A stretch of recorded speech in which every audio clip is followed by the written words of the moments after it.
coffee, tea, and rum. One day the tonguing is done, take our leave and go. At a fair in the sun of the town, her hair was blonde and this was around.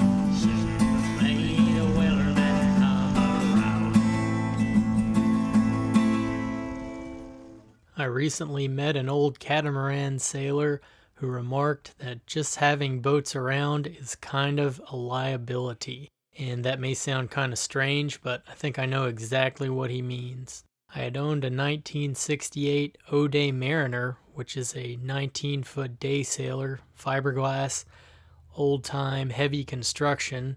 I'd had that for several years and really enjoyed sailing it. Spent a lot of time fixing it up, doing some fiberglass work, restoring the wood, and I was just getting to the point where I was getting comfortable sailing it single-handed and trailering and launching it single-handed when a major tornado hit this area and took out my barn, and the barn in turn fell on the Mariner and basically put it out of commission to the point where I'm not willing to do the work needed to bring it back. I've enjoyed building and sailing my 15-foot wooden skiff over the last couple years, and I'm definitely going to be hanging on to it and continue making videos of my adventures with it. But lately I've been missing the sailing performance and fun of a fiberglass production sloop, and it would also be nice to have a bigger boat again that can comfortably carry a lot of passengers. I won't say that I'm exclusively interested in 60s and 70s O'Days, but those tend to be the boats that appeal to me the most and seem to fit my style of sailing the best. There are a lot of things about the 60s O'Day designs that you just cannot find in another boat, and you typically can't find in a newer boat unless you build it yourself. I love the Mariner, but it was always just a little bit too big for trailering in my opinion. So I had been browsing classified ads for a Daysailer 1, and that's what I was pretty sure that I wanted.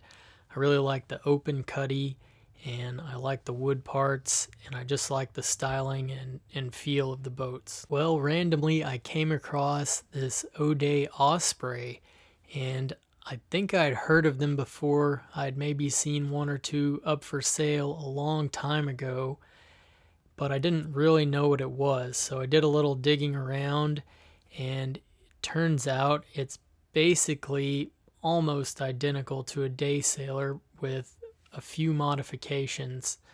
The cuddy is a little lower and a little shorter, and the mast is actually stepped through the deck just in front of the cuddy rather than through the cuddy itself.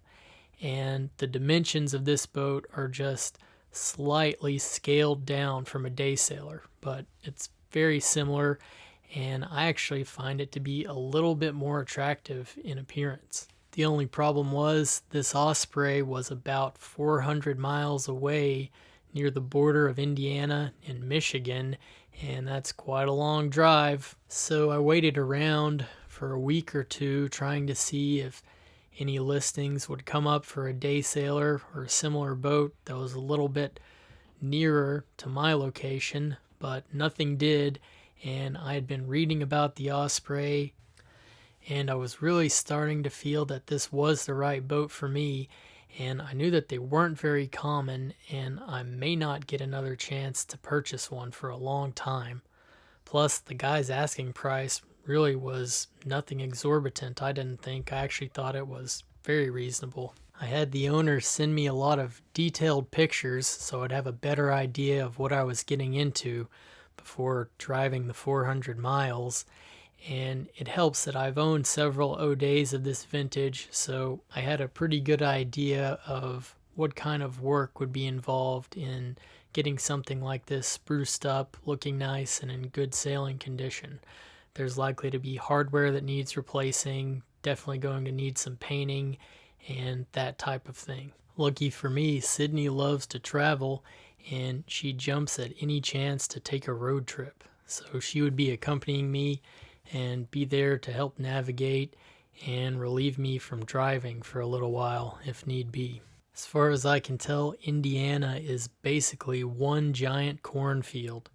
There's a lot of very open, flat farmland, and you can see much, much farther than you can in our home state of Kentucky, which tends to have more hilly terrain. After nearing the end of the world's longest, straightest road through a cornfield, we finally turned off onto one of the gridded back roads, and after a few miles, we suddenly came to an unexpected sight. A somewhat posh neighborhood right on the water's edge of a fairly sizable lake. There were even a couple of scows out sailing as we drove by. This lake and idyllic cottage community is not something that you could stumble upon by accident, and it must be one of Indiana's best kept secrets. We learned that this was a popular vacation destination for some of Chicago's mobsters during the Prohibition era, and many big names in the mafia had cottages on this very lake. The boat was sitting there waiting for us, parked outside of a charming little cottage that was much older than some of the houses nearby. According to her owner, she had lived her entire life here and had originally belonged to his father, who had built the cottage and had purchased the Osprey in 1960. She spent her summers in the water at this very dock and was put away in the garage every winter. I liked the fact that they had built the house so that the front was facing the water and the garage was facing the street, unlike some of the newer houses in this community. To me, that seems like the right way to do it. I gave the boat a cursory looking over, and everything looked to be pretty good for its age. It was about what I expected. Cracking of the gel coat, you're going to get that on a 1960 boat, and that's how a lot of my O'Days have been when I got them.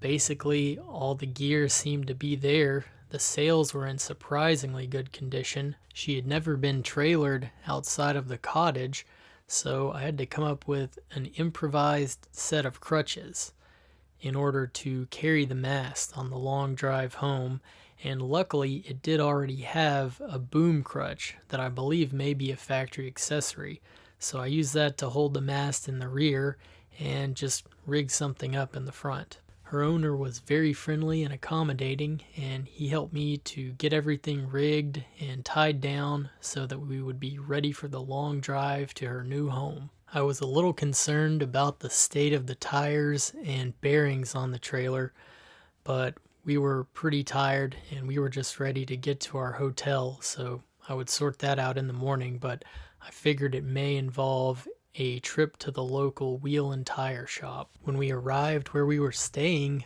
I had a feeling that maybe we were in the wrong place because it was really beautiful and it looked expensive, but Sydney had somehow found the perfect bed and breakfast. It was priced like a normal hotel, but to me it seemed almost lavish. The grounds were beautifully maintained with a pair of gazebos and perfectly manicured landscaping. The exterior of the inn itself looked more like a home or a mansion than a hotel. The interior was very classically styled, almost an old English style you could say, or a Southern American sort of a style. We found an envelope waiting for us on the piano in the foyer, and that contained the code to get into our room. It was kind of strange. The entire time we were there, we never saw any other guests, and we didn't even see or hear any staff. We were basically alone in the place and only had contact over the phone with the management. In the morning, I arranged to have tires and tubes put on the trailer at a nearby shop. I kind of figured the tires that were on it probably would have got us home, but the last thing I wanted was to have a blowout in Indianapolis in the middle of construction or the middle of rush hour traffic. So I went ahead and bit the bullet on just getting a new set of tires and inner tubes.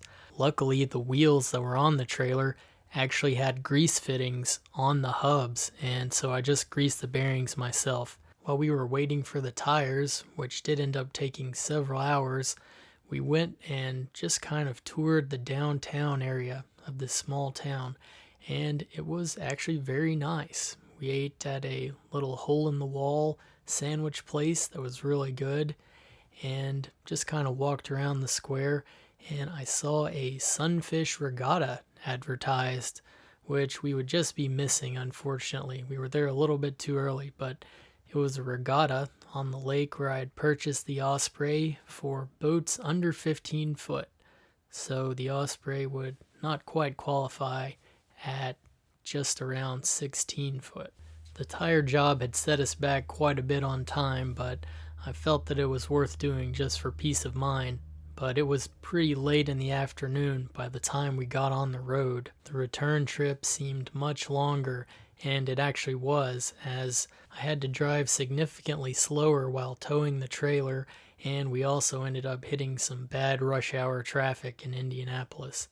So by the time we were getting near home, it was dark, and we were both feeling pretty fatigued from being on the road all day and late into the night. When we finally reached home, we both just crashed out immediately. I didn't bother doing much of anything, didn't unhook the trailer, didn't even bring in any of my luggage, just went straight to bed. We received a pretty stout rain shower overnight, so when I woke up in the morning, the boat did have some water in the bilge, and I would have a little draining and bailing out to do. But there she was in the morning light. She had reached her new home, and she was looking pretty good.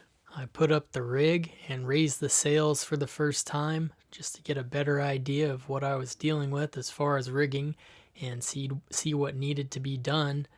And putting that mast up is not easy, as it is a 24-foot tall mast, I believe, and keel stepped. So as it is, you have to pick the mast up vertically and put it through the deck down into the step. Not easy to do at all, and I will definitely be modifying that system with a hinged tabernacle from D&R Marine. She definitely needs a little bit of work and a little sprucing up, but I definitely think she's a good boat. And probably the worst thing is that the mast is fairly badly bent. It actually has two bends in it in almost an S shape, which sounds terrible, but I'm pretty confident that I can straighten that out. According to the previous owner, she was up on a lift in a windstorm and got knocked over, and that's how the mast got bent. But he said that was 20 years ago, and his dad had sailed it with the bent mast ever since. Not ideal, but I guess that means she still sails, if nothing else. Other than that, it's just a matter of a little bit of paint and replacing some hardware, and that's about it.